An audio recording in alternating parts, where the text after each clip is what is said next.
I have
I want to welcome everyone to the City Council meeting special agenda tonight.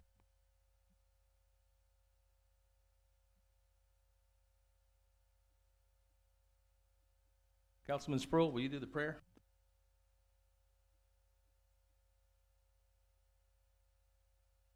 Lord, we appreciate the opportunities that we have in the form of government we had, that we can come together and discuss issues that'll affect our city in the present and in the future. Lord, give us clear minds and help us to make good and bold decisions, and we ask these things in Jesus' name, amen. Let's say the pledge.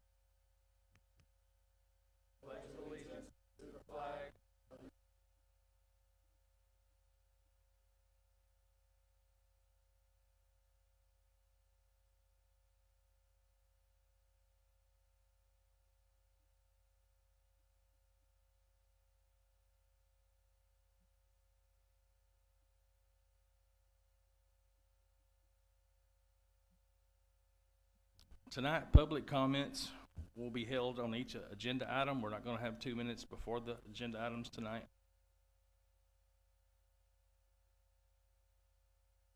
So let's go with our first agenda item. Discussion of corrections to the employment agreement of interim city manager Greg Nyhoff and consider approval of corrected agreement for professional services and employment as interim city manager.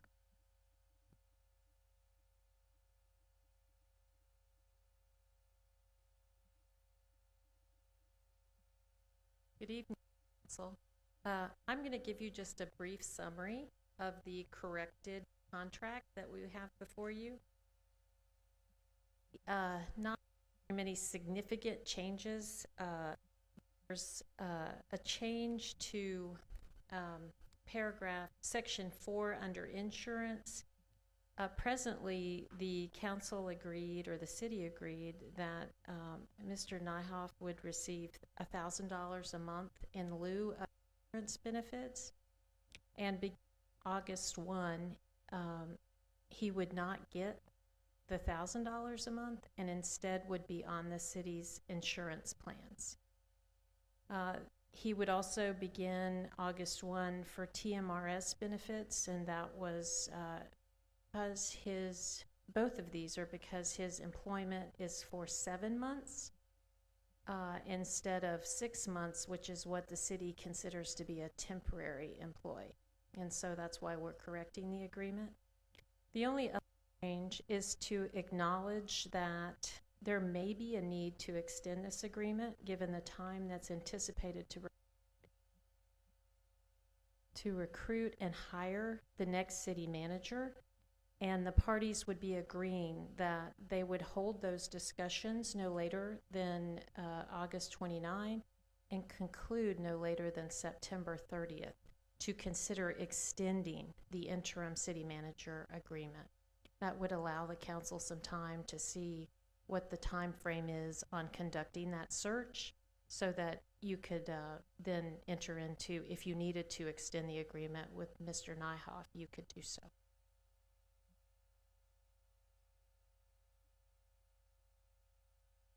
Mayor Pro Tem, you could ask for public comments, or if the council would like to go into executive session, you can convene into executive session. And for discussion of this item, it qualifies for executive session under attorney-client privilege, as well as because it's a personnel matter. I would go ahead and like to offer public comments.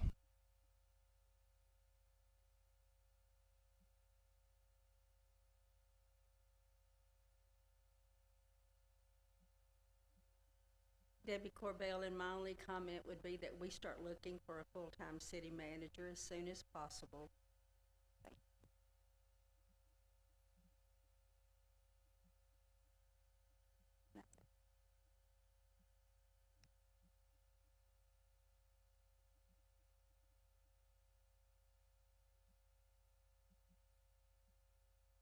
At this time, we're going to adjourn into executive session to discuss the agreement with Greg Nyhoff. Mayor Pro, would you read the language that's in the bold section, please? The City Council reserves the right to adjourn into executive session at any time to discuss any matters listed on the agenda as authorized by the Texas Government Code consultation with attorney, deliberations about real estate property, personal matters, deliberations about security devices, economic development negotiations, or any other exceptions authorized by the chapter 551 of the Texas Government Code.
We're back from executive session. We're gonna start up with agenda item one more time. It is the discussion of the correction of employment for the interim city manager Greg Nyhoff, and I'm gonna open it back up to, question. If the attorney could, for one more time for clarity, please state for the record what's happening here and about the mandatory things you mentioned. So, just to clarify, we are correcting Mr. Nyhoff's contract. It is for the term of 7 months, and under the city's policies, when you have been or are going to be employed for a 6 month, up to 6 months, you don't qualify as a temporary employee any longer. And so you're eligible for benefits.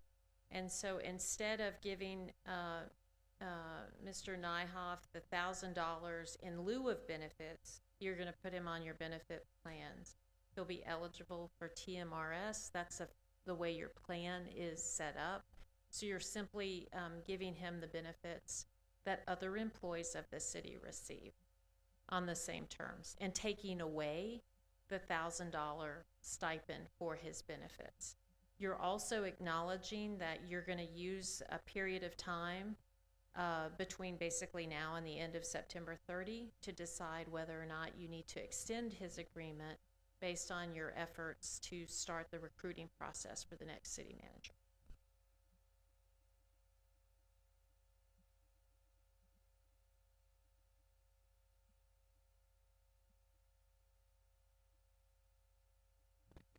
Hey, I make a motion to vote on the updates to the city manager contract. I second that.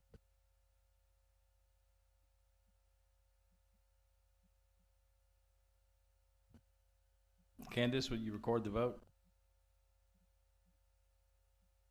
Aye. Aye. Aye. That passes with all ayes.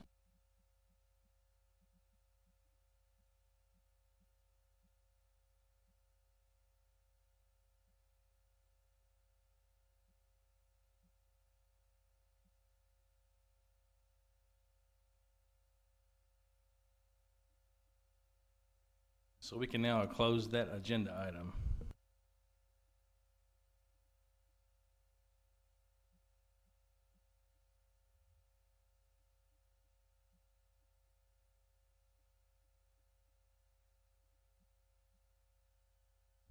Now we will go to agenda item 2.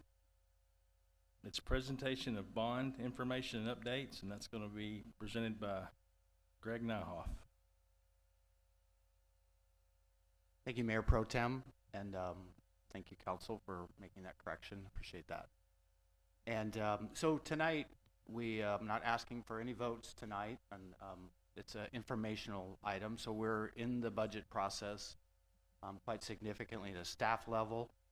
Tonight, I want to talk kind of about 3 things. I want to talk about the bonds, the issuance of those, and we have somebody from Hilltop that's going to come in just to go over those bonds. Those 2 bonds that we're going to talk about mainly are the 21 and the 24 bonds. And then secondly, we want to talk about the projects that have been set up to be done under these bonds and take a quick look at the status of those. And then thirdly, we're going to talk about the CARES Fund, which is basically the federal funds that the city received several years ago under the coronavirus on the Recovery Act that the city received money on. And so those are the 3 topics we want to talk about. Just so everybody, I asked for this meeting, and it's kind of like work session number 1, shall we say.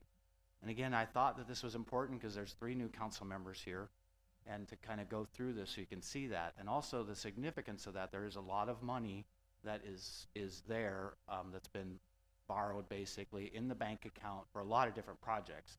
And so those will play in, they play into the operational budget when you look at, hey, we want to spend some money here. We actually have some money here in this particular bond issue, or this one or that one. So I think it will help you get a good idea of what all the projects are that we have set forth and where the monies right now are allocated to. And then as we get into the operating side and the maintenance side, I think it'll help you be more informed, and you'll make better decisions where we need to look at actually likely reductions in the operating budget from what we've seen in the past. And so with that, just quickly on the budget itself. So what we're working on is that the budget has to be adopted by the end of September. And so I'll just back up. So end of September, so our council meeting before that would be September 18. And so that's tentatively the date we would look at council adopting that.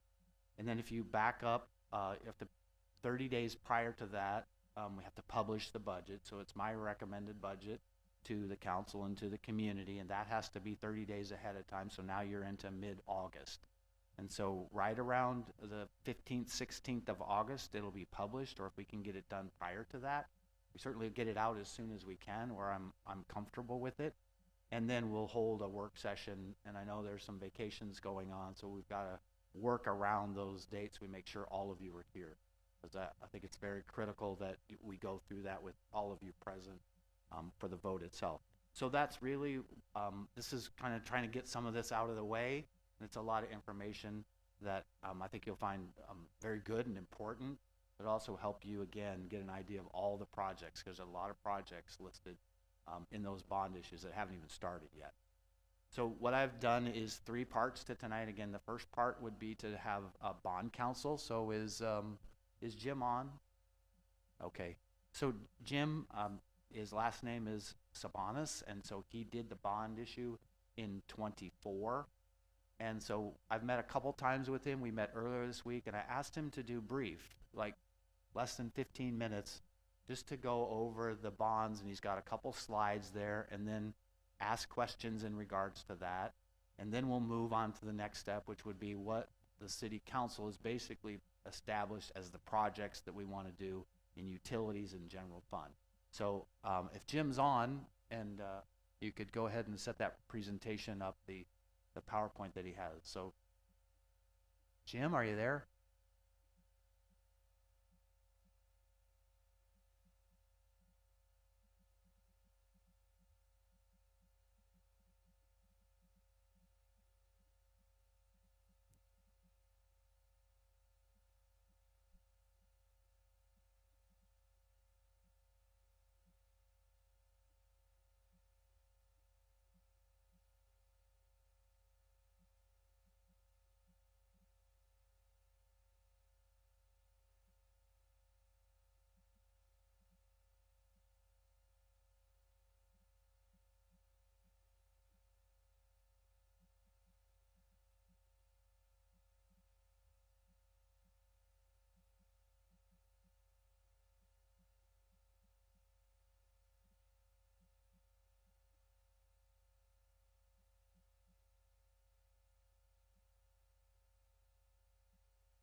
Variety of governmental projects, fire ladder trucks, and utility projects. With that, on the first page of what I put together shows the existing debt is outstanding prior to the issuance of the new debt. The area, the third column to the left shows the refunded principal and interest payments. And what took place was that the city for a number of years, had issued short-term debt to fund some long-term assets. And going into the 2024 budget, when they originally decided to do this program, they had decided to maintain the first INS tax rate, but that was the original presentation. But during the annual budget process, they reduced their INS tax rate to the current rate that's outstanding. And so when we discussed this with them, originally there would be the ability to maintain the tax rate. Without that ability, they asked us to try to be creative. So what we did was we put their debt service, you can see, in a near level debt service, typical what you see for transactions overall. So we restructured some of the existing 2021 bond issues, we funded the new money issues, and we ended up with payments that were slightly above 1.7 million. And so that's what the city has outstanding, and this is what they will have to levy. You will be discussed in your third budget. On the second page, I've got the project taxable assessed value and your INS tax levy information. And in the box to the left, you're going to see what the city's historical and current taxable assessed value growth was. That in 2023, the city grew $243 million from the previous year, a growth rate of 21.6%, 1.3 billion. 24, it grew 17.5%, and another 240 million to 1.6 billion. And when we issued the debt in 24, the staff wanted to be conservative. They actually projected a 9% increase for the 2025 value, and it was half of what they'd done the previous year, less what they've done the previous year. However, preliminary set values have come in lower than the actual numbers, come in at $1,690,000,000 for an increase of just under 5% at 4.9%. It's actually the lowest growth they've had in numbers. So that's actually the levy that the tax assessment.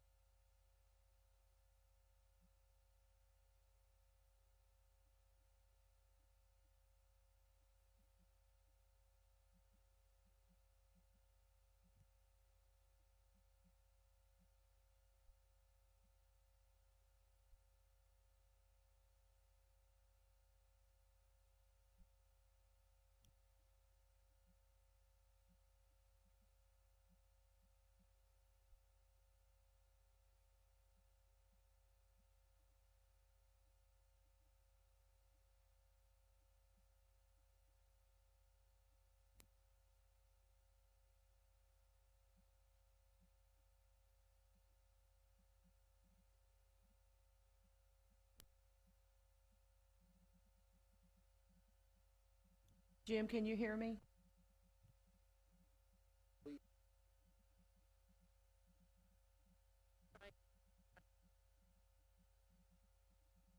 Jim, this is Sherry Spruill. I've been hearing these things for a few years now, these presentations, and I think you're very thorough and you know your numbers. But you're speaking a foreign language for me. Is there a way that we could make this just I don't know how to do it. I don't know how to make it a little more plain. You're going to some big numbers like the word INS. You know, we don't know what all that means, and I think I'd like to just hear a recap of what the big things, and then let the council maybe look at this thing and ask some questions, because in all due respect, I don't speak finance. No, and I let me say, I really appreciate your comment and your direction. Let me add some more detail to it. And this is the important thing to understand, that the city's tax rate is made up of two components. One is called the interest and sinking tax rate, and it's what the tax levy is used to pay for debt service. The second is the maintenance and operation tax rate. And that is subject to, legislative cap on how much the city can increase it every year. We're not talking about maintenance, we're just talking about the actual, the tax levy. And so let me show you a couple things that happen. If you can look at this, and this is the important thing to know, if you look at the column that says actual, the group of columns, and you look at the second row from the right, in your fiscal year 2023, the city had a 9.598 cent tax rate. Can you see that? That was the tax rate that the city allocated for paying debt. And historically, in the presentations that we made to the council, that in late 2023, as we were discussing the capital improvement for 2024, the thought was that the city would maintain a 9.598% INS tax levy for the upcoming year in 2024. When we issued the debt, we found out that in 2024 budget, they actually reduced the INS tax rate to 7.554 cents. They reduced it 2 cents to actually to transfer some of that tax rate over to the M&O rate. And the challenge we had was how can we make this same capital improvement program that was requested the $8.5 million worth. And so I just want you to understand that there's one thing that was not anticipated that the staff previously did. The second thing I want to kind of talk about, so just keep that as a point. Second thing is that when we do these programs, we look at what growth rates we had. And in 2023, we grew $243 million. 2024 grew $240 million again. And in the projection that we had for 25, the staff used 9%, which is about $120 million. But they didn't, it came in less than that, at $78 million. So, a couple things I mentioned, that the previous administration had brought down the INS tax rate. At the same time, the taxable assessed value did not come in what they projected. That's why Greg and Becky have met with me and asked me to help come up with a plan to pay for your outstanding debt.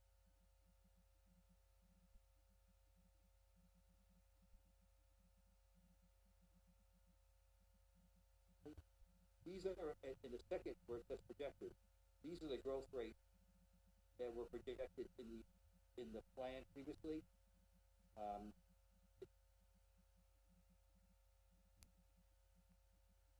Hey, Jim. Jim, can you just hold on 1 second? And I just want to make sure that we stop here and make sure we have any questions answered that we may have. And I think, so I guess the simple way so far of what Jim's talking about is that when you borrow money and the interest, so that payment, so in the tax levy, there's actually a very specific number that's put into tax levy to collect tax revenue to pay these. And so that's exactly what he's talking about. And then as you look at the future payments, you make assumptions based on what your growth is going to be looking at. So as he said, we made an assumption we would see 9%, but we just got the numbers from the appraisal office, and it's 4.6%. And so really what happens next is we're going to be presenting as part of the budget will be the tax rate that it takes to cover these payments. And so that's what he's talking about here when it comes to the INS payment. And so that's really what all these calculations are in order to see how, what are your payments going to be down the road. But these tax levies, like he said, are broken down into a couple different areas, and so those will be presented to you as part of the budget adoption. You will have to approve those as part of that process. So, I want to just stop a minute. Is there any questions that we can ask Jim so far before he keeps going? Where did the 9% projection come from? Half of the 9% projection, they, I guess, Or just, the question is who came up with that estimate or that projection? the previous finance director, and it was, their assumption was that they felt that it was conservative based on the previous 2 years, 21%. So that was what we were given to work with and find going forward. And that was actually what was presented when the debt was. But the point being is that it wasn't achieved and they reduced the INS tax rate. So Greg and Becky contacted me and said, ooh, revenues are not what they anticipated. The alternative, we don't want to raise the INS tax rate. So we met with them last week, spent an afternoon discussing the situation, and we put together a plan based on all the known facts that's on the next page. And this is the most important page, because it's how you as a city maintain, do not raise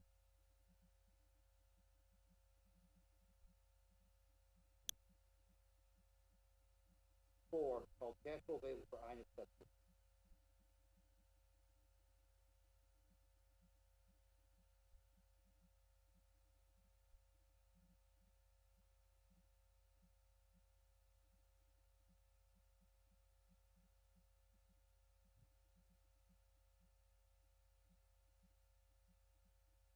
The cash flow you have.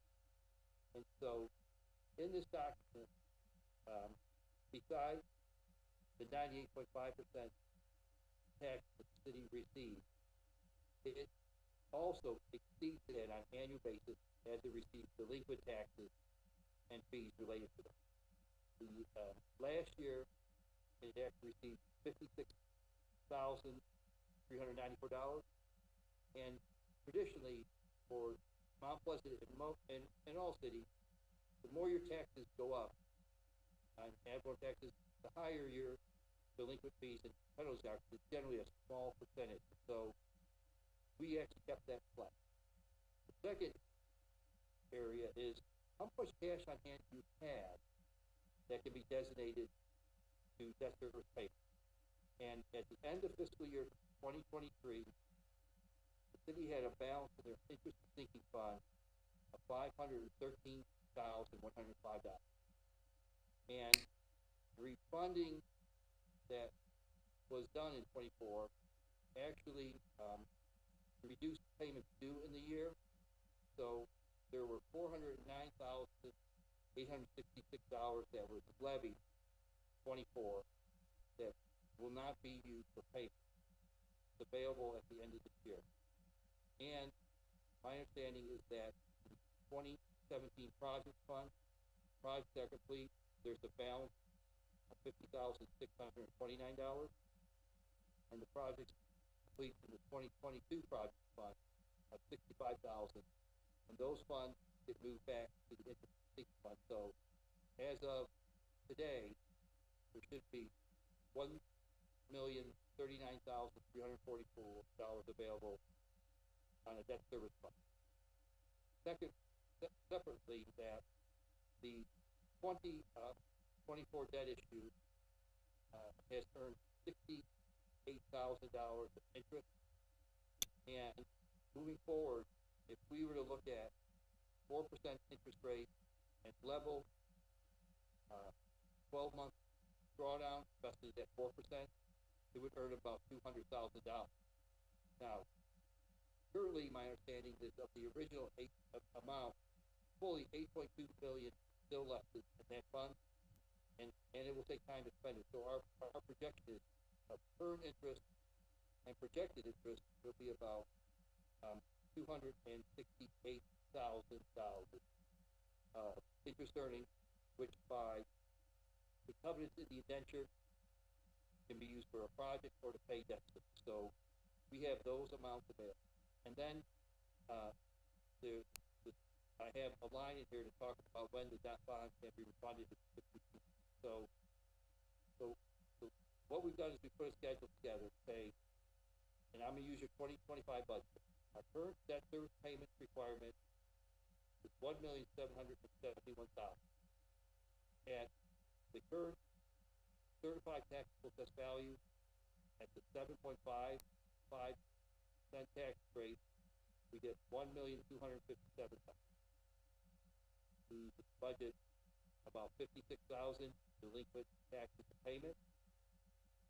We use approximately 389,000 of the cash on hand in the debt service fund balance, and 68,000 of the interest earnings on the 2024 project fund to make your budget of $1,771,000. So there's no need to increase the tax rate above 7.55%. In 2026 and 27, 28, we do the same process, that we take our certified value, our delinquent taxes, and we make up any shortfall that we have based on the existing cash from the project fund interest earnings and debt service. What I did not include was interest earnings on the current balances, which will give you extra funding for that. And so, over the next few years, the plan is to use the current tax rate, our value, and the cash on hand to make it. And so I'm gonna stop there, then I'll go to the following. Greg, will you do the calculation? Are you following me with what I'm proposing here and how you do your budget over the next couple of years? Yeah, can you hear me, Jim? So yeah, I just want to make sure council, understands. I think, let me just summarize that. So the city has a current tax rate that it assesses on our taxpayers to pay for this indebtedness. With the lower than expected number we have for growth, we're not going to be collecting enough to do that on the current tax rate. But in order to keep that tax rate there, you'll look in that far right side. He's talking about basically reserves on hand or interest earnings, project savings. So we can use those funds to supplement that, so we can keep the same tax rate for this debt service at least for the next 4 or 5 years based on this. And there will be likely some additional interest earnings on the debt, because we won't be able to be completing all these projects within this fiscal year. And so we will be having to evaluate whether or not how we pay this debt in the future, whether we use the tax rates or whether you just pay it out of your general fund. Hopefully our budgets are in line and that we're adding to the reserve accounts and we have funds to just absorb this so we don't have to raise that. So Jim, if that's my simple way of saying it, tax rate stays the same for this. That was the goal of the city. We do have these other funds on the right side that will cover the difference for at least several years. And then city councils down the road will have to decide how to fund those shortfalls if indeed they're there. And I think sometimes I would say, when you look at taxable values, sometimes you'll have a year where there's not as much building, or the assessed values of those buildings are not as high as other years. So if you have a big commercial or industrial project come in and those taxes go on the roll at any particular year, then you will see them come up. So I would say that it was surprising to see us go from the numbers we have been for 2 years to 4 point something. That was very surprising, just because I've driven around with planning and there's a lot of projects in the works on the books that are going through processes. So I do think that it's not going to be that low in the future, but we have to be conservative with that number and say, let's be conservative with it and make sure we can cover those costs for at least the next several years. So certainly, council members, if you have any additional questions.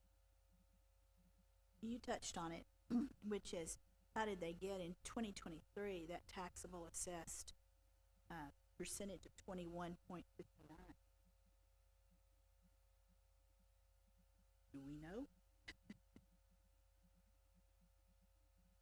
So if you look at 2023, it's got that taxable assessed annual percentage of 21.59. How did we get to that percentage? At 1,371,000,000 of taxable value. But the unique thing was, tax rate at that time was 9.5, 2 cents lower. And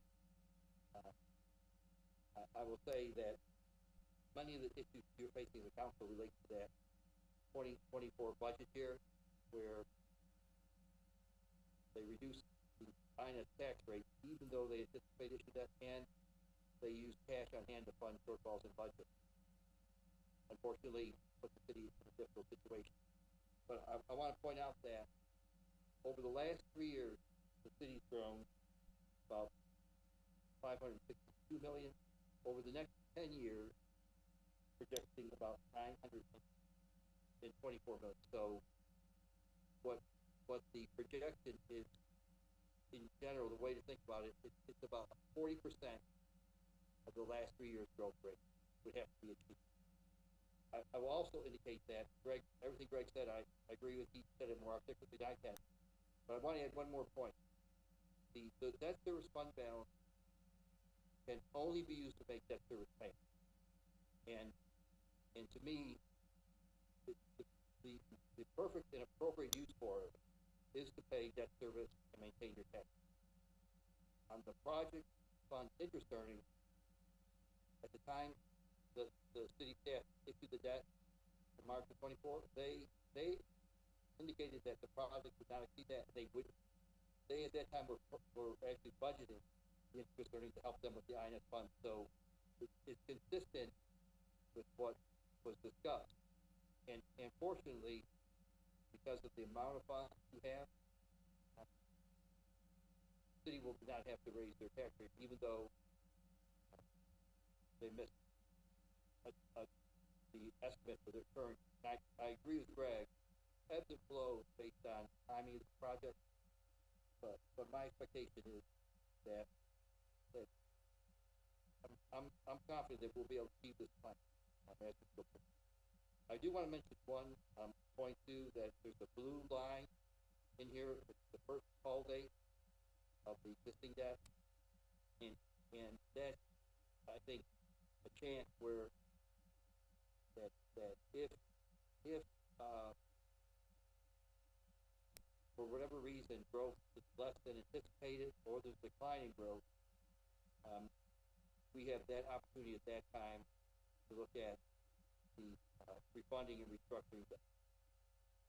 I expect that 2017 will be available for a refunding for economic purposes, but Greg, in your experience, I think this is a detailed, complex idea, but it's also a good time to say, what's our current debt service structure that we want? So, we have estimated the cash that we have in hand to take us past that time frame, but that'll be a time where, without paying any penalty, we can look at our debt service and say, what's our current debt service structure that we. Hey Jim? Hey Jim?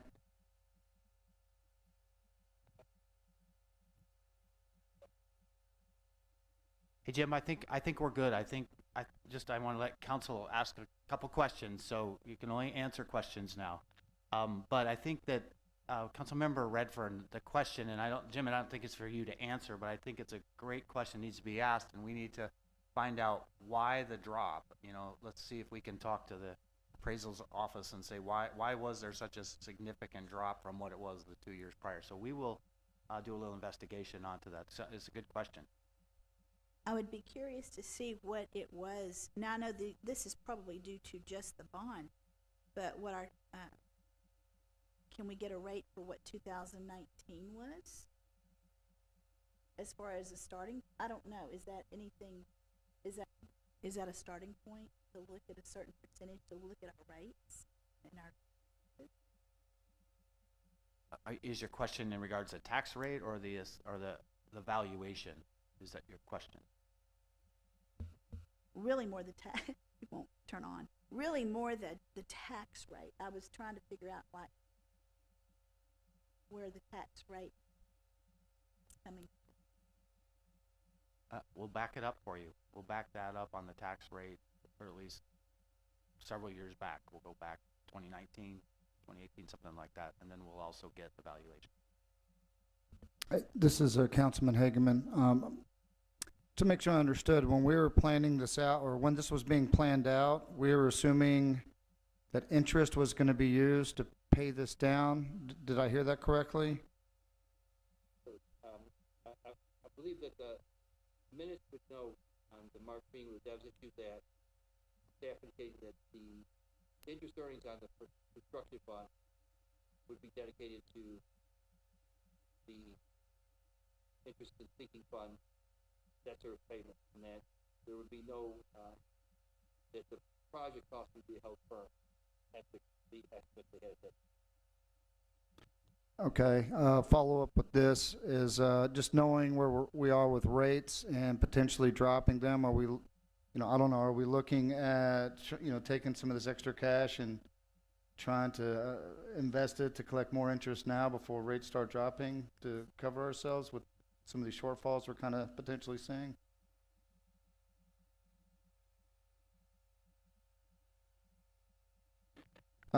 Just looking at your chart here, right? I mean, I'm looking at year 29. I see a negative balance of 199 and the excess funding.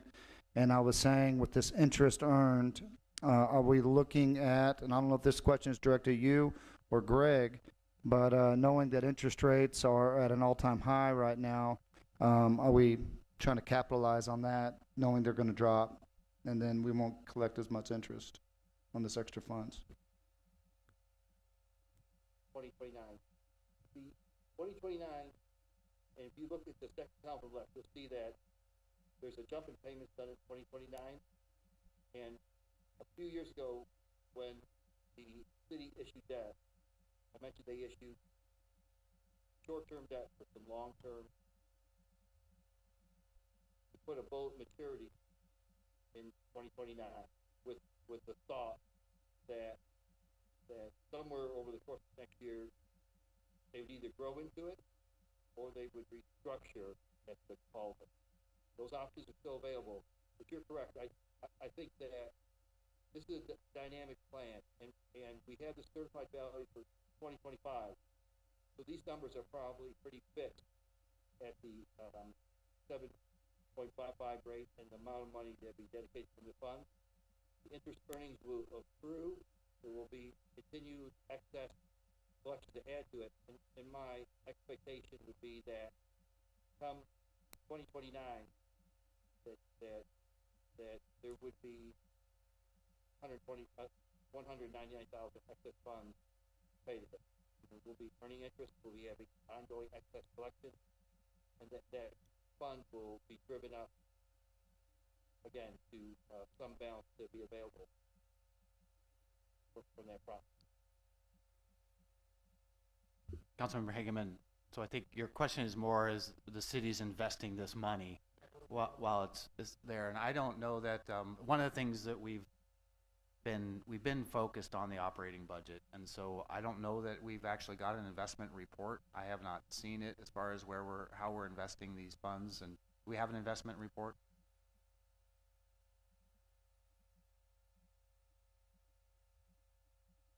Okay, so we don't have a recent one, but again, we'll follow up on that for you. So yeah, it's just I would just say there's been plenty of transition going on in finance between the two finance directors and not having them. So we're trying to catch up and understand how the books were done in the past on the operating budget. So each thing you talk about, which is a great question, we need to catch up on the investment process too, but right now we're just trying to make sure we give you good numbers when it comes to the operating budget. And that's fair. I wasn't sure how, I hear a bucket of money and interest, and it's like, you know, how are we managing that? And that's a fair comment, Greg, so thank you. My thoughts, that I'll verify this. Tomorrow I'll forward the closing memorandum where it showed that the funds were deposited. But my remembrance, without having the actual document in front of me, was that those funds were deposited in state-approved money market funds that typically city governments use. Currently, depending on which fund is being used, their current interest rate would be somewhere between 5.3 and 5.4% from an interest cost. But that's where I believe they're currently at the moment. And there was discussion about doing structured investment over a time frame, but because the general economists and the major investment funds believe interest rates are falling, you feel a one-year investment structured portfolio would only earn 4.7% or so. So the discussion at the time was to stay on the short-term liquid side at the higher interest rate. But I'll confirm that with you tomorrow. But my memory is that the money was deposited in those funds, and they should be earning somewhere in the 5.3 to 5.4% range. Yeah, I heard projects haven't started, and obviously, and not putting anyone on the spot, like, you know, so if Anthony didn't have a project plan for it, I would assume that's a long-term fund to be invested, just as an example. Since we don't have a project or schedule, then I would assume those would be longer-term funds to invest. I apologize, can you repeat the question? It was a statement. I was saying if there are projects that are not funded, or they're funded, but we don't have a schedule, or we're not moving forward with them, then those funds are allocated, but not planned to be spent in a given amount of time. I would assume those would be considered long-term investment funds, correct?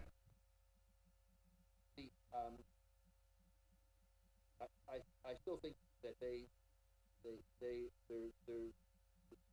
city has an investment policy that follows state guidelines, and those can be invested to match a draw schedule.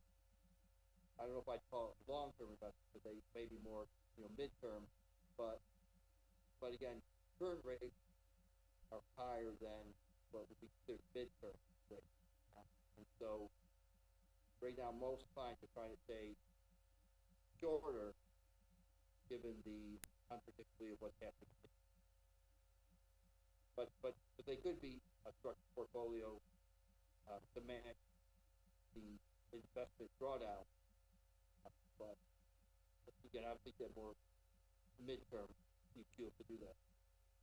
But as I indicated, if we did a portfolio going out a year or 2 years, its earnings would be less than you earn at the moment.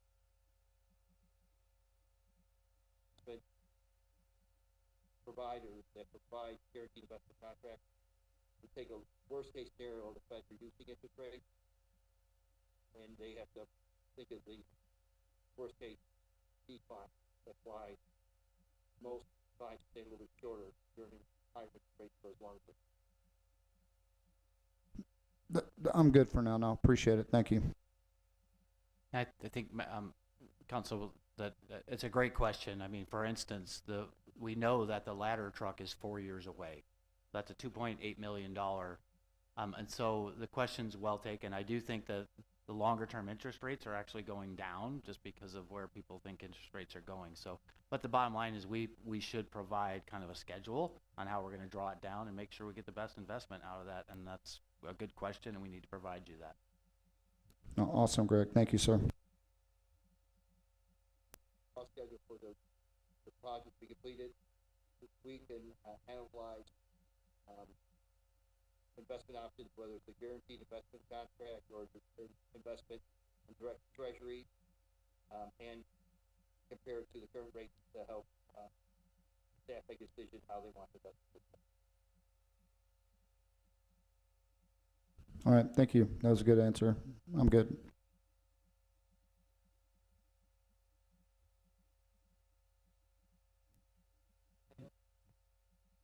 now, the money markets are earning 5.3. Our drawdown estimate of the 200,000 is really at 4%. So it's kind of a ultra conservative interest rate based on both current and projected interest rates.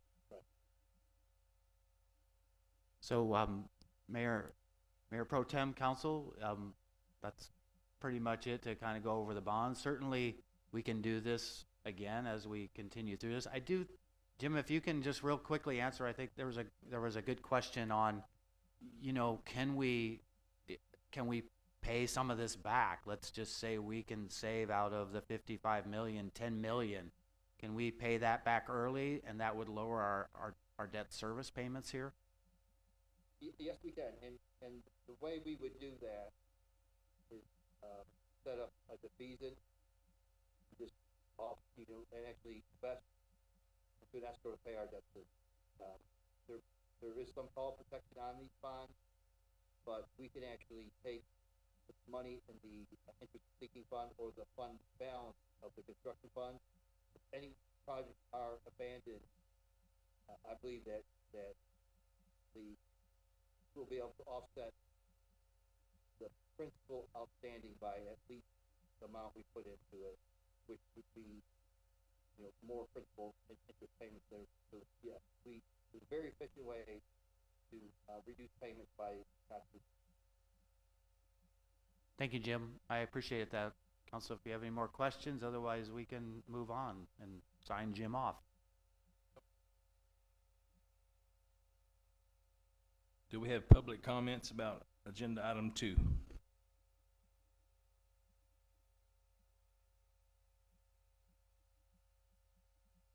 And Mr. Mayor Pro Tem, we have more, we're gonna talk about the projects under agenda item 2, so I wanted to just make sure you keep that open.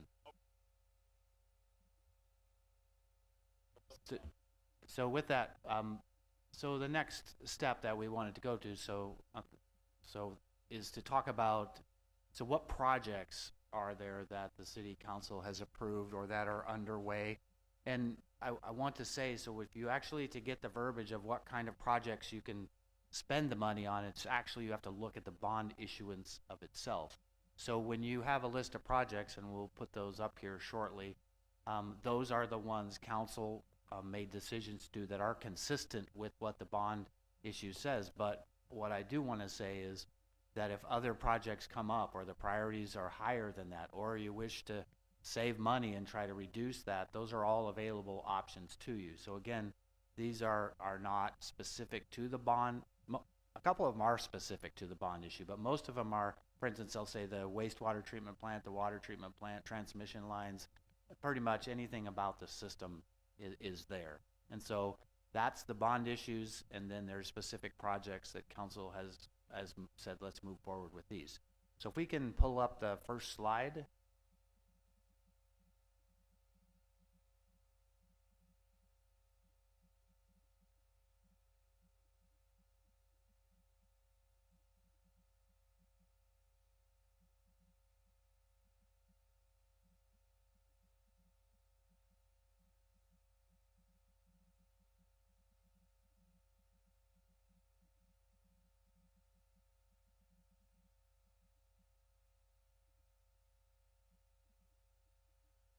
So while they do that, the first slide we're going to show you is going to be the utility project. So the first bond issue was back in 2021, which was $55 million.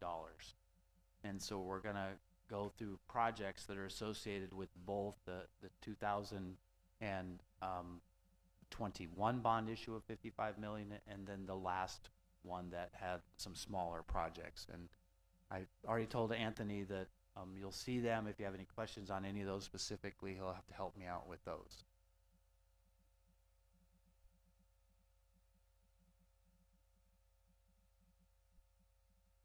We're getting close.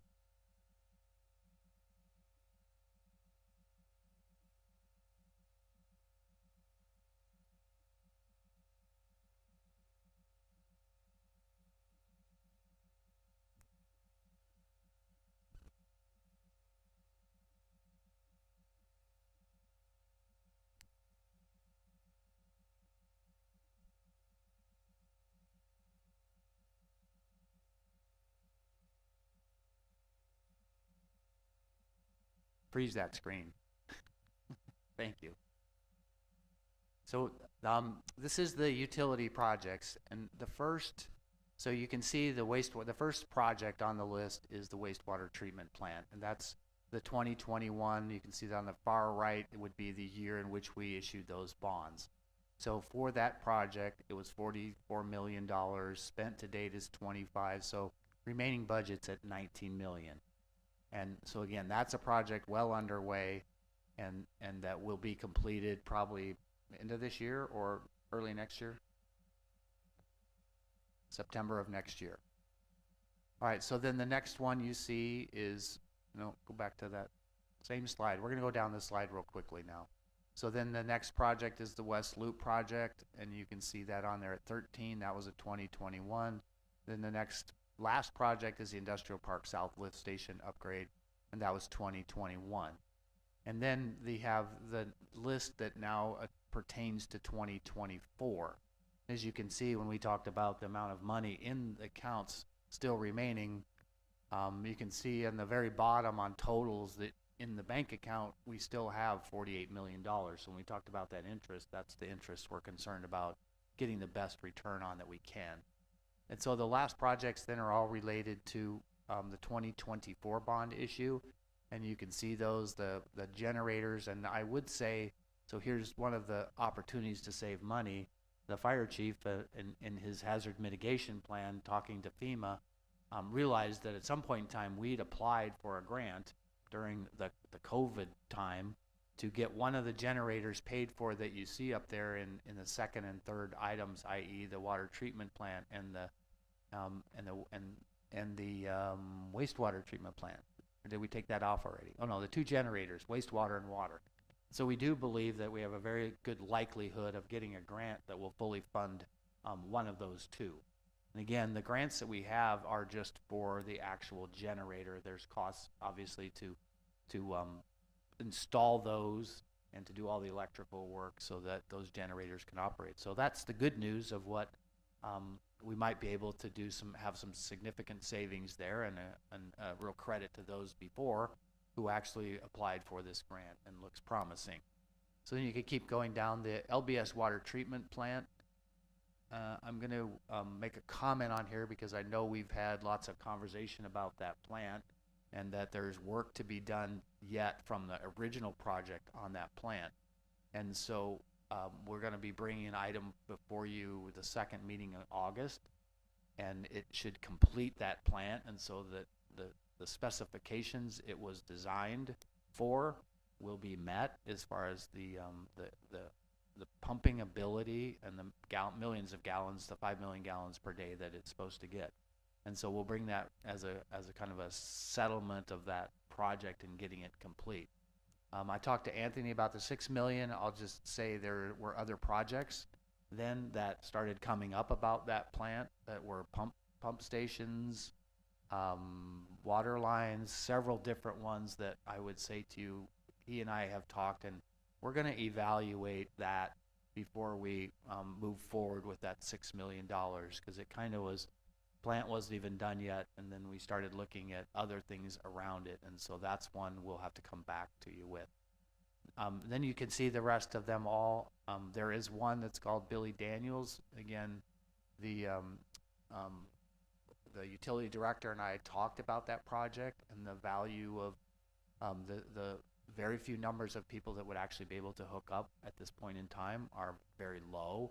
And so that's a project we probably will either delay or cancel altogether. And so that's the process we're looking at, but this is the list. And certainly if you want to ask any questions about any of them, or like Anthony to kind of give you more information on them, he can do that for you now.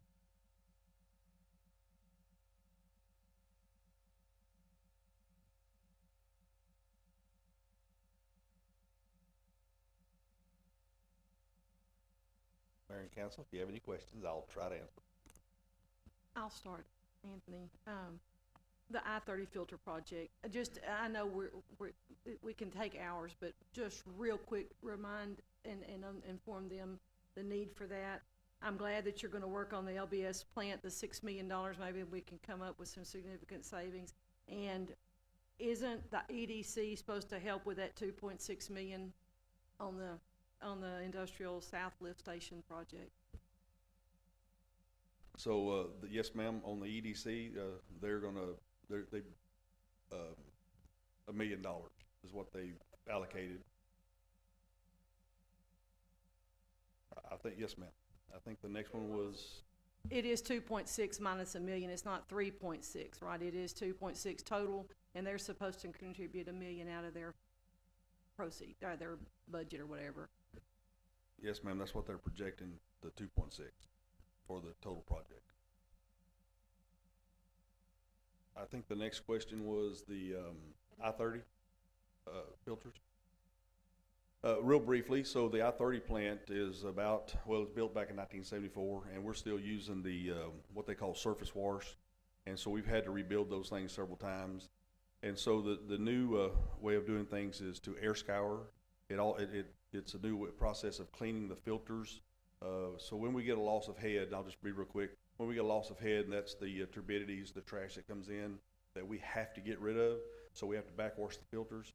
So to be more proficient, we want to upgrade these things to get with the standards and air scour. It'll do that, plus it'll save money, plus with the new stringent laws that are coming in, they haven't all went into effect, but they are getting more and more all the time. I feel like it'll cost us less now if we go ahead and get them done and get those taken care of. And we allocated the money, just to take it a little bit further. I got a new cost for total replacement of the 4 filters. And so we're looking at about $2.4 million. And we had the $2 million allocated. And so I was talking to Mr. Nioff, and I'm just gonna throw this out there. If we back out of the Billy Daniels project, which we feel like pretty comfortable we need to, then that'll offset that cost. How long, so you're saying you need to do the 2 million, you need to move forward with that now, and you're saying by doing that, you really anticipate it's gonna be more expensive with new regulation? But are you gonna meet what you're anticipating the new regulations to be with this? Yes, ma'am, this will meet the regulations. This is what we do now at the LBS plant, so, but with the air scour. I'm reflecting on a conversation, but I'm actually looking at the last line item, DAM TCEQ EAP for 138,000. What exactly is that? Okay, this is an emergency action plan that the state requires us to have for the dams. And so what happened was there was a few dams that come up with some questionable varmint holes, stuff of that nature. So we were required to do a EAP on them, and KSA is working on those right now. Yeah, and I guess in line with that, is that where KSA is looking at a few of the dams that are potentially going to have to be modified or a decision made on? Is that going to be part of that review? Yes, sir, that will be part of their review, that you possibly could be looking at quite a bit of money on their findings to meet the regulations on those dams. Thanks, appreciate it. So, I just want to make sure I answered all your questions, Ms. Brule. I just mentioned that the 6 million that been kicked around about the LBS, you know, if there's looking and reevaluating that again, do you think you anticipate any way to make that less expensive? Yes, this is what I was talking with Mr. Knife about. Once we get KSA to do their part, which is no cost to the city, they're going to get the plant up to the 5 million gallons. Then what we need to do is we need to go in and we need to run the plant up to the 5 million gallons, because there is what we had to do to meet to get water going, and to put it in simple terms, we changed the polymer coagulant to at the plant. So we're not doing the exact same thing that they designed it for back 10 years ago.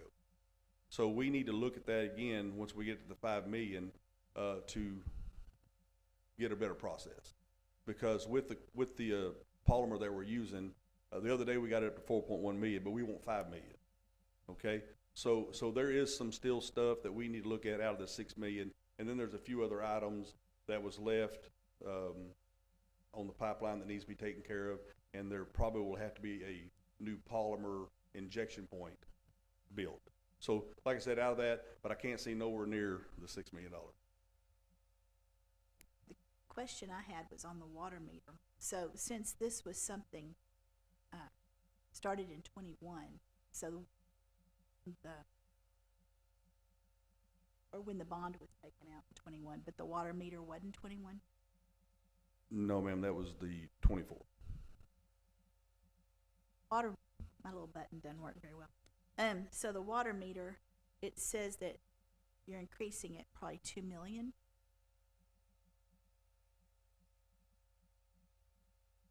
Well, okay, so this is what happened. They originally had it set at about $4.5 million, and then through the engineering firm, Plummer, they got together with Snyder, and all of a sudden the project went from $4.5 to $6 million. So in the process, I couldn't see that myself. So I'm not saying anything about me, but we all got together and talked, and because we are a use master meter, we got with them personally, and they're, if I remember right, Snyder had it setting at about 2.6, 2.7 million if they did it, and so we negotiated with master meter and got it down below $2 million. So that saved that, and then so the rest of the savings came from, now that we negotiated that down, Snyder brought their price down. So the total budget, if I remember correctly, was about 4.5 million. The gentleman that were here about a month or so ago, was that Snyder? Yes, ma'am.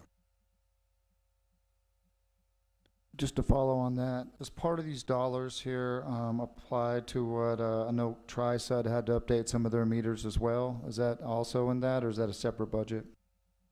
No, sir, this is a total meter change out for the city, and that also includes TriSud and Pilgrims and any other big meters. Perfect, thanks.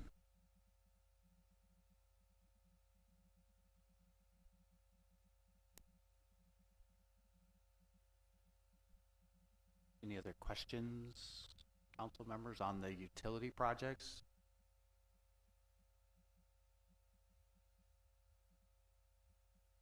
Not at this time.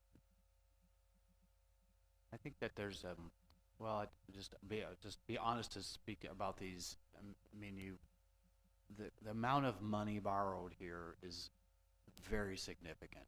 It's very large for a city of this size, and so we want to make sure what we do is necessary and as cost effective as we can. You know, I know we've raised rates here to make payments, but you know, we just have to look at if you don't raise rates to cover your maintenance and replacement costs, it catches up to you sometimes, and then you have this list, and it's a very big list. So I just say, as you look down the years ahead here, just keep that in mind, that you have to pay to replace and maintain, because things get old, they go bad. You don't want to have you don't have a list as large as this is to have to deal with, because every dollar you borrowed is a dollar that you can't use to save for a project that's going to be 10 years from now. And so it's something that over time, you just have to look really hard and watch and really evaluate the whole utility funding, and make sure we're very tight on spending, but also that you're able to set aside money for replacement so you don't have to borrow for this. I always use one, if I could just say a quick a rule that I've had over the years, that if you're going to, for instance, the wastewater plant, you're expanding the plant. Yes, you're renovating it, but you're expanding it. And so for expansions, there will be future ratepayers paying that. And that's when I would look and say, yes, that would be a time when you would borrow, so that as the funds come in down the road, more people hook up, they're paying for it too. If you save money for a plant expansion, that means existing residents are paying for that. And so that's the time that I say those are good times to evaluate borrowing. From time to time, when you get things that need to be replaced, you just have to borrow. But this is a large amount of money that you're borrowing here. So just keep that in mind. This is something that I think even the rating agencies call out concern over the amount that you're actually have outstanding. So just keep that in mind, and we'll certainly over the next few months we'll keep working on these projects and try to nail down which ones we can save and which ones we need to do. Thank you. Anthony, if you could refresh our memories, if your memory is holding up, sometimes mine needs a little booster battery. This big $44 million budget, there was that was enhanced. Wasn't there COVID really impacted that? Am I correct? And you can, if I'm wrong, please tell me I'm wrong. Well, I'm not sure if COVID impacted that. There was several things. One was the 75/90 rule. We have a 75/90 rule that, and I've got some paperwork that I shared with Mr. Nyhoff, and it shows that there was several years that we were hitting 75/90 rule plus 100%. The law says when we hit the 75/90 rule that we have to have a plan in place, and then when you hit the 90% rule, you need to be building. And so that's where we're at. But that wasn't the only thing that kicked that into gear. When the Anderson project started up, 4 or 5 years ago, we started looking and found out then that the wastewater plant wasn't going to be adequate enough to handle the influx of the growth. And so that was another one. But probably one of the more key ones was TCEQ would not renew our wastewater treatment permit. And the reason is because they had reevaluated Harts Creek where we discharge into. And so they said that we were causing some issues in the creek discharge, so that we had to change our outfall. And so that kicked in not only Anderson, but that forced us, I guess, basically to go that route. And that's why we had to lay that new 24-inch discharge line to Big Creek, the Cypress Creek. So all those things into account is what kicked in the new plan. One more thing, on the meters, falling back kind of what Kelly was asking, I did think of, the whole point of the water meter optimization is obviously, right, meters need to be replaced, we're getting a new system in, should have some kind of repayment based on what they sold. Do you know if we accounted for any of the interest payments from the bond since we borrowed that dollars? Did they account for that in their study, or they just count that on a dollar for dollar spent? I'm not sure I can answer that, honestly. It wasn't a trick question, but I just thought about it since we're talking about cost savings, and we're obviously, if we're borrowing money and paying interest on it over X amount of years, do we account for that, or maybe need to look back at that? Yeah, Councilmember, I was trying to see that slide up there that they showed. That's right, you weren't here, so I can't remember.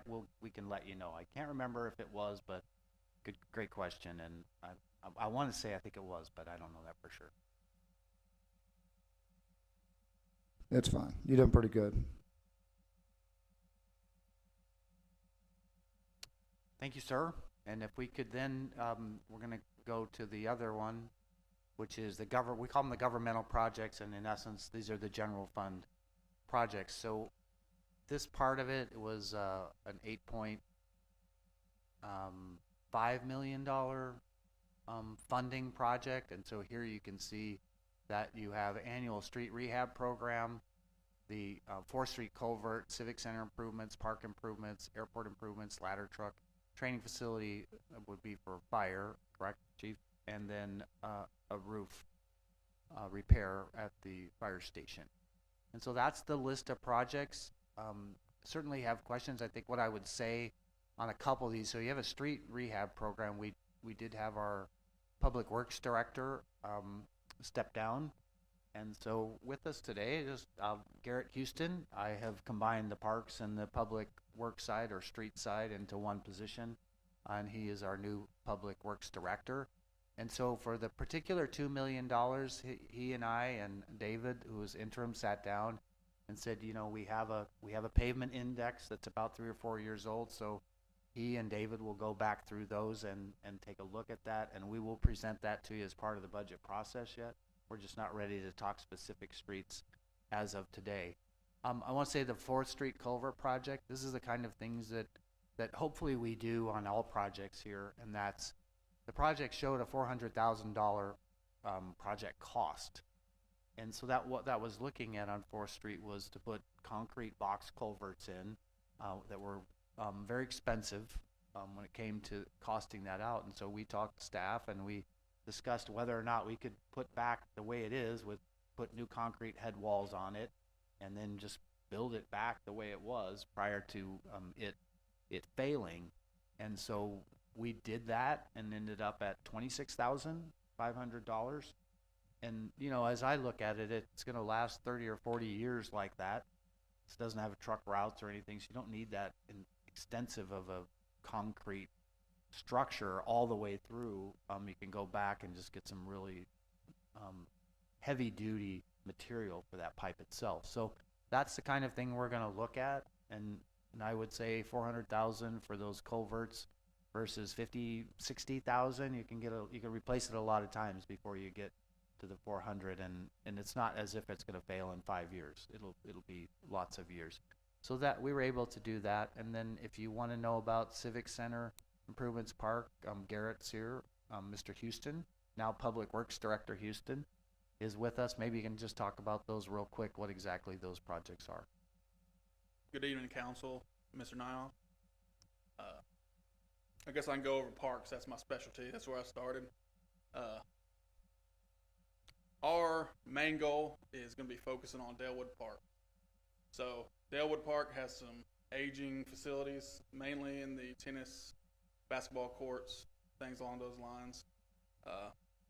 We put the money in there to replace all the concrete, resurface the courts. We'll also go throughout the park, replacing the pedestrian lighting, and that's going to really brighten up the park at night. And we have a strong pickleball community now here in Mount Pleasant, so we'll definitely be looking at putting in multiple pickleball courts, and I know there's a lot of excitement behind that. And if y'all have any questions. I'm glad you said Delwood, because a lot of people have been in my ear about that park. Yes, sir. And if I just may add to that, it's very specific in the bond issue that it's Dalewood Park, so we can't be moving it around to any other parks.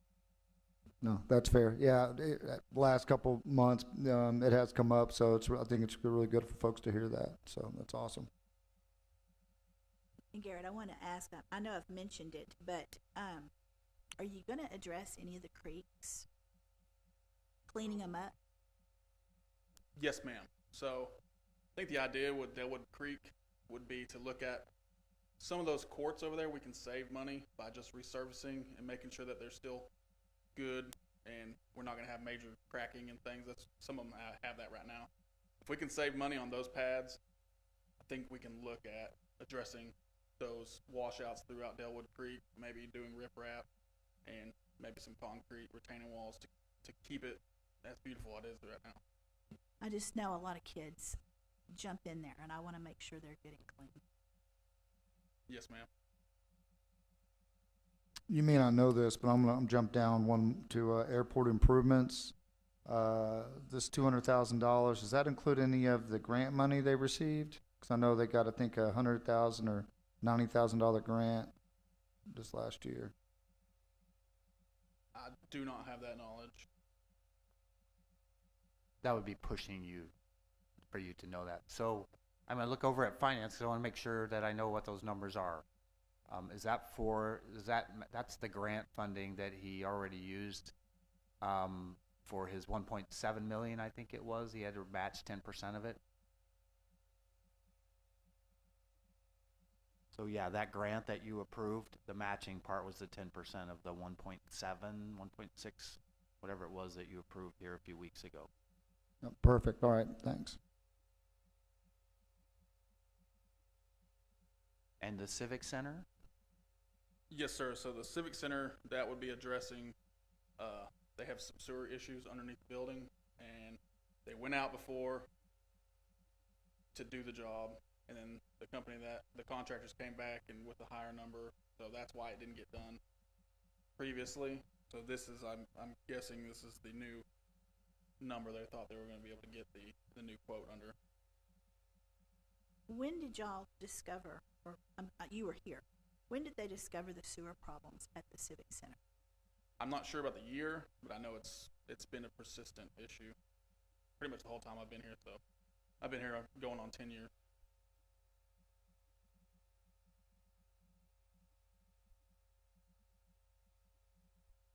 Yeah, council members, so your bond issue actually says that you're going to, repairs and improvements to the Civic Center consisting of bathroom renovations, so I'm assuming that has to do to fix the sewer problem once and for all. Yes, sir. Yeah, that's gonna be an extensive. They'll be tearing up the concrete and everything, so they'll have to go. My knowledge is not that strong on it, but I know enough. And the Civic Center will probably be closed during that time, so we'll lose revenue? Yes, ma'am. So they'll have to close throughout the whole project. How long is that project expected to last, you know? I do not have that information.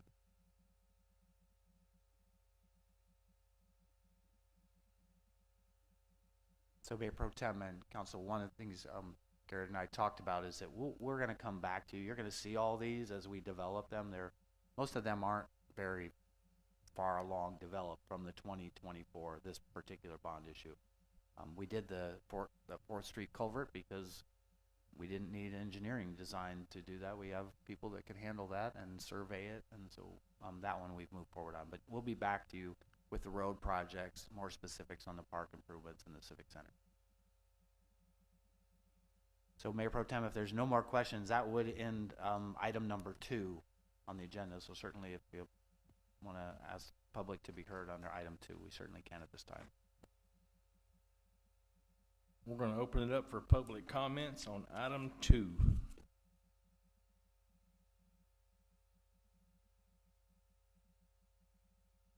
No public comments. We're gonna close item 2. And we're going to open item 3, presentation of CARE grants, information and updates. And once again, this goes to Greg Nyhoff. Thank you, Mayor Pro Tem, members of the City Council. So we wanted to touch on this particular item because I think it's very important as we look into the operating budget and the city's budget moving forward. So CARES Act fund, they're basically federal coronavirus, state and local fiscal funds. Throughout the program, they established rules. So typically, if you remember the Great Recession of 2008, 2009, we had a housing crisis. And so they established funding for a lot of communities and through HUD, and rules came forward, and then they changed those rules as they go on in time and see where people are using that money or how they need to adjust people's availability to do that. So I wanted to just look at this slide up here right now. So the city received $3.9, almost $4 million in these CARES Act funds. And so you can see some of the funds that were already spent to the tune of almost $450,000 for the cemetery, library, OpenGov software. And then since then, the last reporting, there has expenditures reported airport and a couple other projects of 295, which leaves a balance remaining of $3.2 million. So the Department of Treasury issued what they call the final rule. In other words, they've kind of closed, the coronavirus goes away, people are open back up, so the money to distribute money pretty well ends, but they're still changing and evaluating how it's being spent. And so they sent out in April of 2022 the final rule, they call it. So here's one of the things that they found out was that one of the most common uses of the money was for revenue loss. So if you remember, everybody was closed down. At least I was in California and everything was closed down, and so you saw very significant loss for revenue because it was true meaning of lockdown. The final rule, they said, they created a standard, and so typically you would have to say, here's the document that says this is the amount of revenue we lost throughout this coronavirus incident. They looked through and analyzed state and local agencies and how much money that basically they were losing because of the shutdowns and people shut in. And they came up and said, you know, if you're under $10 million, we have a standard form for you to fill out. And it basically just says you can use it for any government services that you wish. And again, why they did that is because they took an evaluation of all the cities throughout the country and local municipalities and said, at this amount, almost everybody lost on average $10 million. So if you have under 10 million, you can just fill out the form and it goes into the general fund for general city purposes.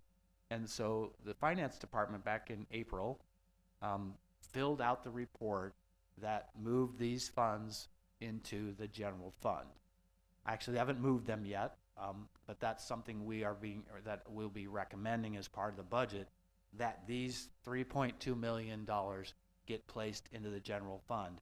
And in actuality, as I read some of the rating agencies that were being discussed, the city's outlook looking forward and the borrowing, it stated that the city had these funds, portions of these funds that would be used to backfill or refill the reserves, because as you remember, the audit, we were down to 7% and the council's policy is 16.8.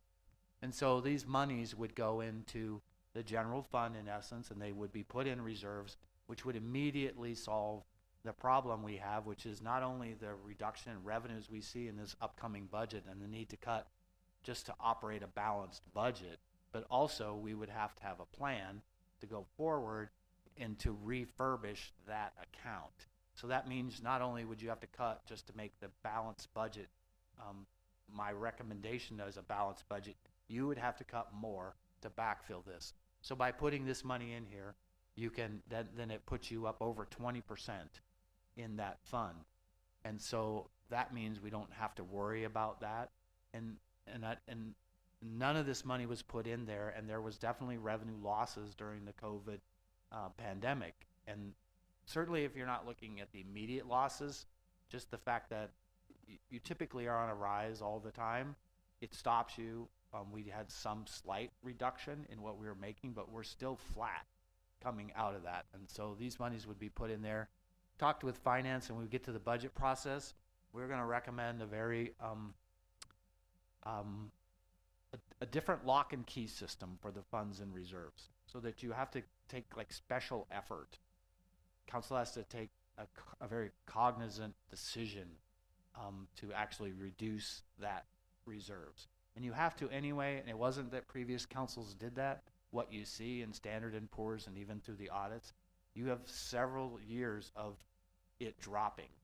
And it even cites in the reports out of Standards & Poor's and Moody's that there were projections that were inaccurate or poorly done. So even for this year, as we look at the current year we're in, the sales tax revenue is not coming in at the projected higher than what it was the year before. It's flat. And so if you don't take action, which the city has done in a lot of ways by freezing positions, so if somebody leaves the city, it's frozen and those are savings, that was anticipated. And so you take action during the year when you see that happening, so that when you end the year, you're not dropping your reserves again. There are some still challenges in this year's budget right now that we don't know the exact number at the end, but we've taken steps to try to reduce the impact of this. So without a doubt, we have to stop that trend of at the end of the year audit, it says you have parentheses. That just has to be stopped. And then by backfilling this balanced budget, manage it throughout the year, and then you can begin building back up when it comes to the operational expenses. But it's going to be a very tight budget. This will certainly alleviate even more cuts by being able to put this into reserve, because the rating agencies, I'll just be very specific, they are very straightforward. That you had it in 2022, a reduction in reserves, 2023. Well, that was the second year of it, and this current year, if you're not actually doing better in that area and improving in that area, it's highly likely they would drop your bond rating. That has really nothing to do with your operational budget, because if you don't need to borrow, it doesn't really matter, except for it gives you an indication of your fiscal health and stability. When they say negative outlook and they tell you exactly why, those are things you need to work on. That is one of the big ones. By putting that in your reserves, doesn't mean you can't spend it for government services. That's what it's allocated for. But for right now, I will be recommending that goes in reserves and we don't touch it. That just puts in the bank account, and then we balance the budget, and then you can move forward in the years to come there. So again, I wanted to highlight that for you. Again, just understanding how important it is to get that stability back from the rating agencies, but it's just an indication of where the finances have gone in the city over the past several years. So I'm happy to answer any questions in regards to this funding. Again, you'll see this back when we propose the budget to you. It will be something you'll vote on to actually place in this particular general fund. Thank you. Well, Greg, I'll just say that it's probably a very positive message and news. I mean, obviously, I think we burn out or it was spent previously, and so this is just refilling the coffer. So, getting money back is always good. Is our bond rating currently being impacted? Are we gonna make it better, or so far we haven't lost our bond rating? No, we have not. And so they on December of 2023, the bonding agencies looked at us before you go out to borrow. You maintained the same bond rating. However, it was their outlook was called stable, and they decreased that to a negative outlook, which means if you have multiple years, if you don't show improvements there, they will drop it. And most of them say anywhere from 2 to 3 years you have to kind of remake that, and this would be the actual third year that they would see the drop. So the timing is pretty critical in my mind, that we get those reserves right back up, and then they should not have any reason to do that. And then they'll want to see a couple years where we're not continuing the process of draining those reserves, even this amount here. But I think it is great news. I will just say that the audit committee met, and when we talked about it with them, it was nothing but, you just kind of wipe your brow and say, it's good news, really good news. Thank you. So, on the bond rating, so the gentleman that we heard from earlier, Mr. Sabonis, if I'm saying his name right, is he the one that is giving us the bond rating, more or less, or? No, he's the bond rating comes from Standard & Poor's and from Moody's. So those are the people who rate bonds for corporations, commercial, government, and all of those areas. So these are the global rating agencies that designate what bond rating you have. But Mr. Sabonis is the guy selling us the bond. Yes, and I think when we did discuss with him, so his role is not to set policy, which it would be policy for you to decide whether to borrow more money or how much money you borrow or your annual budgets.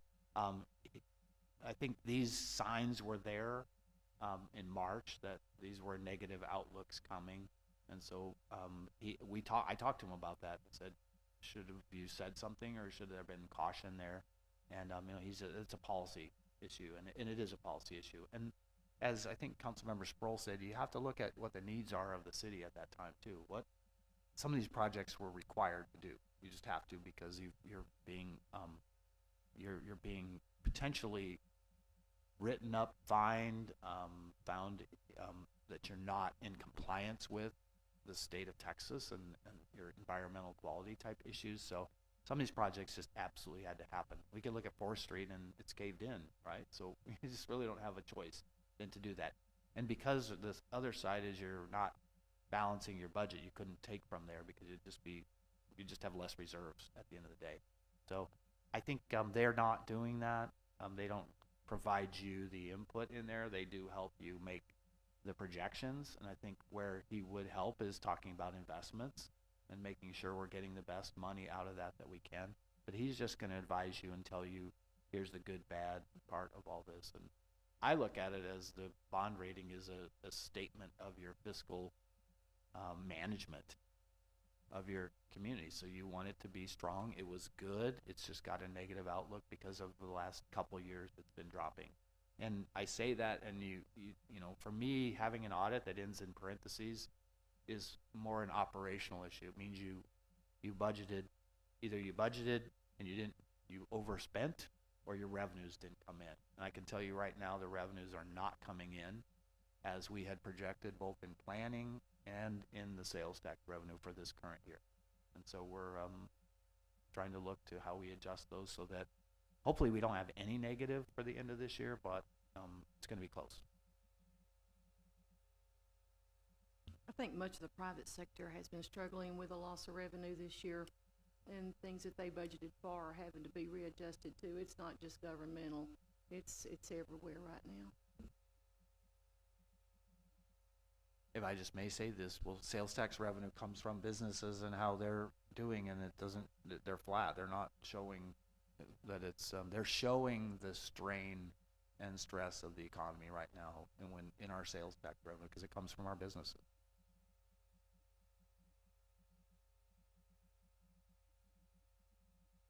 That's it. Certainly comments from public or council, and that would be it for number 3. Regarding item 3, we're opening it up for public comments.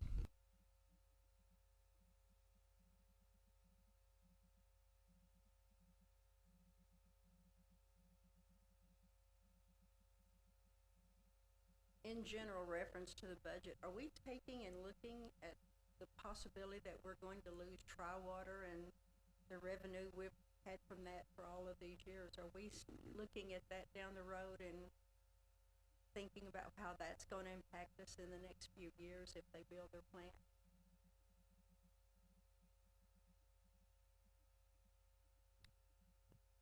We are not taking that into account at this point in time, and I would just say that based on conversations with council members, we don't want to lose those revenues either. And it isn't a money issue. It's what makes sense for both agencies, the city and Tri-Sud. Yeah.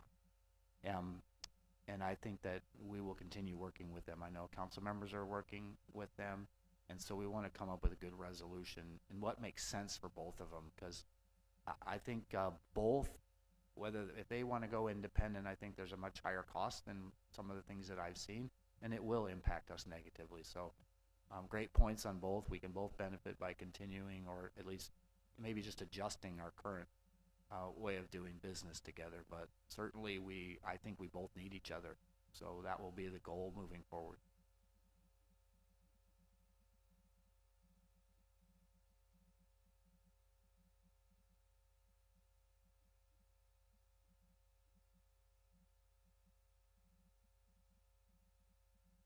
If there's no more questions, we can close item 3. Item 3 is now closed. And I'll make a motion to adjourn. I second that motion. Thank you all for the time.